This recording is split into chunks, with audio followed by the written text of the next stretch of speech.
Welcome back sa Buhok Gaming Channel. So guys, for this episode, meron tayong panibagong cryptocurrency signal. So pag-uusapan natin tong panibagong meme coin na Solana or yung SEAL na cryptocurrency. So bago natin itackle itong SEAL token, double check muna natin itong CoinGecko. Ano na nga ba, Buhok Gaming, ang nangyayari sa cryptocurrency, crypto market right now? The good thing is nasa bull market pa rin tayo. Double check natin tong Bitcoin right now guys. Ang Bitcoin nagraran pa rin siya ng 3.5 to 4 million pesos per Bitcoin. So ibig sabihin ay yung nagiging trading spot niya o yung pinaka threshold niya. So doon naglalaro under 3.5 to 4 million pesos per Bitcoin po yan. Similar din yan sa Ethereum at syempre BNB. Pero right now guys yung pag-uusapan natin tong Solana under to ng Sol Network. So ibig sabihin pwede tayong bumili gamit yung Sol na cryptocurrency. Magkano nga pala yung Sol natin right now? So yung Sol natin, okay, yung Solana token natin, 8,343 per cryptocurrency. So Buhok Gaming wala akong 8,000. Buhok Gaming wala akong 4 million pambili ng mga cryptocurrency. Dyan po pumapasok yung mga meme token natin. So walang pinagkaiba yan si Solana, no? So right now guys, pretty much if for example bibili tayo ng token na to, no, make sure na meron tayong Phantom na wallet, or syempre yung iba gumagamit ng Sol Player, pero ako kasi mas gamay ko yung Phantom na wallet, mas madaling gamitin. At the same time sa mobile device, no, kahit Android or iOS, madaling paganahin yung Phantom wallet. Nagkakaroon kasi ako ng issue sa Sol Player wallet. Pero kung okay naman sa inyo yung Sol Player, please, ayun na lang yung gamitin nyo, no? So, pag bibili kayo, make sure na connected yung wallet, no? And, ito nga pala, no? Yung SEAL token pala, right now, ang pwede lang natin gamitin na pag bibili tayo is yung Sol cryptocurrency natin. So basically, kung bibili tayo nito, make sure na meron tayong Sol na load or Sol na, or may laman na Sol yung wallet natin. So ito yung presyo niya guys. So pag may Sol kayo, 1 Sol equals kagad yan sa 6.9.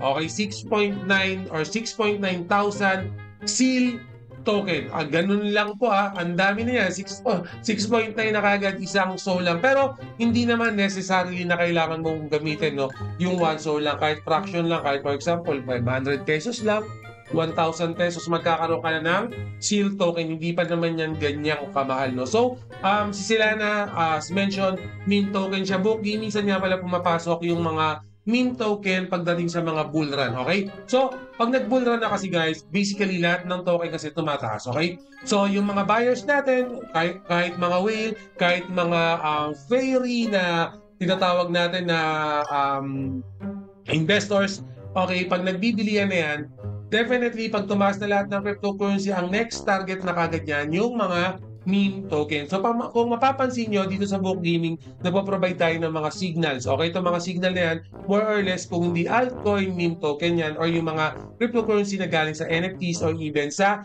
play to earn. Kasi guys, yung point natin dyan, mabibili natin yan ng napakamura pa. Okay, mababang presyo pa.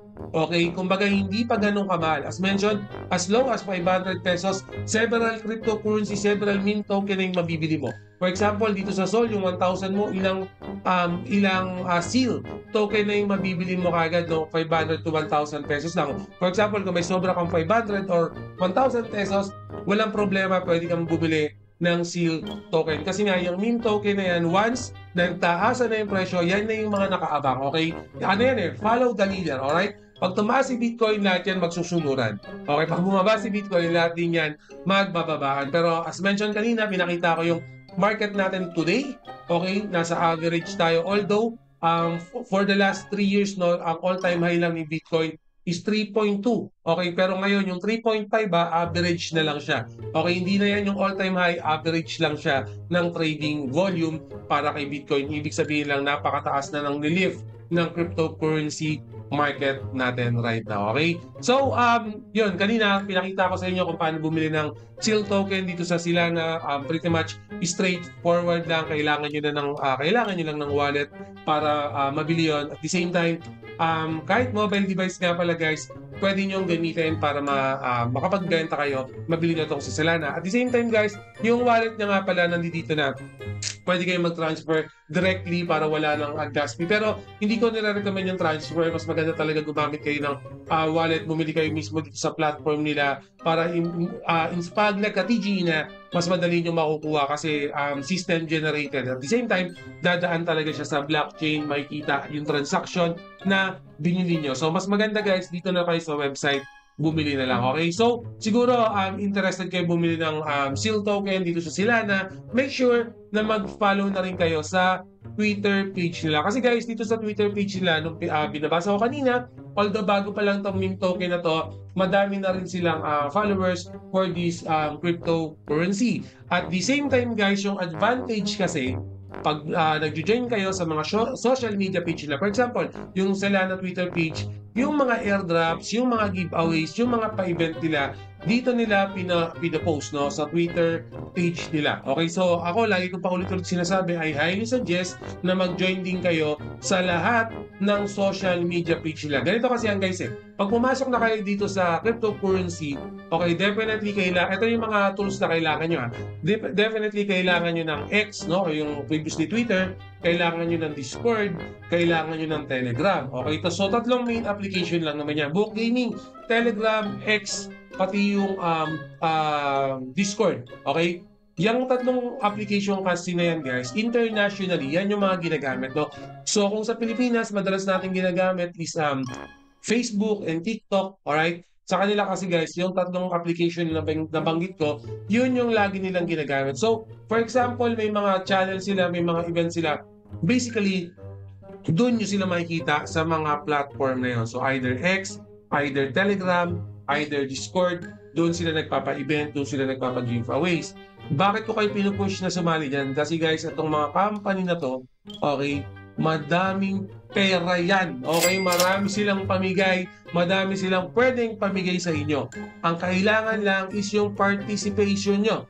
Okay, pag may sipag kayo, may mobile device kayo, hindi kayo natutulog sa angkungan, yung income pusang lalapit sa inyo yan. Na real talk yan guys pagdating sa cryptocurrency. Madami nang nakakuha ng airdrop. Kahit sinong tanongin nyo na mga tenure na sa cryptocurrency, madami silang nakukuhang ganyan sa mga pa-event nila. Okay, so Book Gaming, saan mo nga pala na-open yan? So nandito lang yan. Ito nga pala yung Telegram nila. Okay, so as mentioned, no, kay either Discord, Telegram, kadalasan nga pala sa mga meme token, no, hindi sila gumagamit ng Discord, either Telegram or X lang. Pero sa mga play to earn, NFT, kadalasan naman na ginagamit is yung Discord server or Discord channel nila. So make sure na may Discord din kayo. So for this one, hindi na ako magbibigay ng masyadong mahabang introduction, masyadong mahabang calculation. Okay, visualize nyo na lang muna siguro 500, 1,000 pesos na meron na kagad kayong SEAL token, hindi siya ganun kamahal. And then at the same time, yung market natin, okay, pataas ng pataas yung price. Lahat ng cryptocurrency, nasa bull run tayo. Again guys napakatagal po namin nag-abang ng bull run. Almost 3 years kami na nasa bear market. So Book Gaming, ano yung bear market? Yung bear market naman, yung mga cryptocurrency, nagbababaan yung mga presyo nila. Bumababa yung mga prices. Yung bull run, tumataas, yung bear market, bumababa. So, sa dalawang market na yan, Book Gaming, bull run tsaka bear market, ano yung mas maganda? Siyempre, mas maganda yung bull run. Kasi gusto natin na pag bumili tayo ng token, tumataas yung presyo. Kumbaga iwas ipet, no? Sa bear market kasi, although nagkakaroon din naman ng mga average ang bear market, ang problema, lahat ng token, mababa yung value.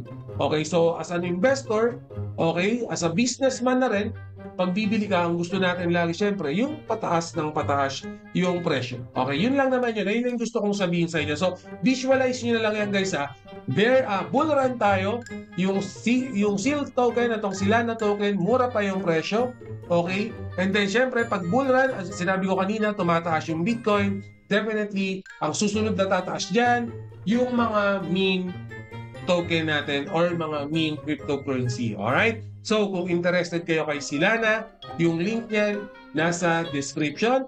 Ito yung first signal natin for the month of May magkakaroon pa tayo ng tatlo kasi signal na bibigay ko sa inyo, no? Meron pa tayong may dalawa pa akong ibibigay sa inyo. So, unahin na muna natin itong si Silana kasi under Soul Network naman to. So, wala tayong magiging problema pagdating sa transaction fee, pagdating sa gas fee. Pero be mindful, pag pumasok kayo, i-double, triple check nyo pa rin palagi kasi ako mismo mag-i-invest ako dito kasi na-check na ng team namin to, na double check na namin. Kumbaga, it's our decision na gusto namin to. Okay, pero syempre yung decision namin, iba rin sa magiging decision nyo. Baka may makita kayong kakaiba rito pag ni-research nyo, baka hindi tong token ng trip nyo, baka hindi yung sila na token yung gusto nyo, baka may iba kayong gusto. So make sure, okay na double, triple check kasi I'm just providing you my personal information and research para kay si Lana. And guys, anong araw ba ngayon? Happy Mother's Day pala today, no? Kung pinapanood nyo